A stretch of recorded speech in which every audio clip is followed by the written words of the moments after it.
عبد العزيز محمد سماله ونك كلية يقانه يقانه ووزير مالية هراء وأنا كانوا يقولون ترتبي برشح نمضة قلقلي عركاي قاضي يعني هو ذا مراي حزب كلية يقدر ورث كذا وكذاوي وحكوا حقا مجاهد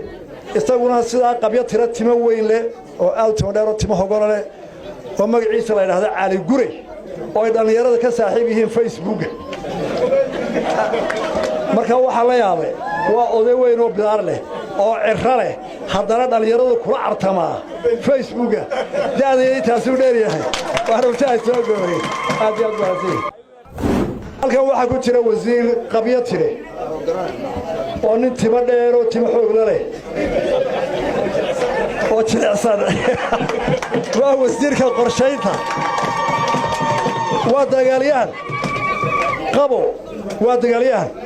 berigii dawladaha hoose la soo saarayay xaqsoor baa war iska soo jeeday wuxuu aragay madaaficda kulay lagu ridaayay qorigiisa inta nimanka dabinay ayuu cadowga ku ridayaa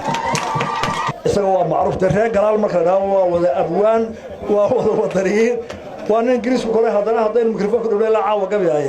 reen galaal soo dawdayaga horaan dhaafaya waxa ku xiga waaninka wasiirka daaqiliga farato yaasiin deysirtaag wada gaabtay magaalada professor tahay uu gaabayahay reeyogna waxay leeyihiin barada wasiir daaqiliga inuu tuso waxa ku xiga maxamuud xaashi waraal la gara macruuf oo dhaafaya waxa baa wixiga waa Cabdullaahi Bakayle mujaahid salaama bidaar weyn leh halka waxa ku xiga Cabdi Qaawil oo malaaba cabsigu lagu yaqaanay hadda u soo tafaxaytay kaar qaadashada iyo xisbiga waxa ku xiga ambaasar Ahmed Cigaal Ahmed Xasan Cigaal ambaasarkii Soomaaliland u joogay Shayne imikana ah odayaasha aqoonyahan iyo siyaasiyiinta dalkaba ah kana soo jeeda gobolka Daadmareed halka waxa ku xiga haade isagoo ambassador Cawi oo ah ragii halganka Soomaaliland bilaabay 1961kii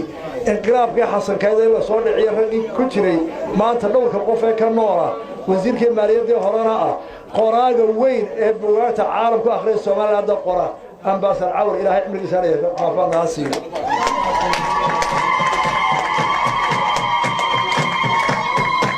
taariikhda Soomaaliland waray halka waxa fadhiya Cabdikariim Xaniif isaga idin sheegi maayo isaga wax loo sheegi maayo kulliye Cabdikariim Xaniif marun bay dawada bilaabeen intuu Soomaaliya way Soomaaliya halka waxa jooga Suldaan Maxamed Xasan Barre suldaankii nabadda odayaashii ilaa bilowgii ilaa SN bilowgii aabihiisa oo suldaana qaranka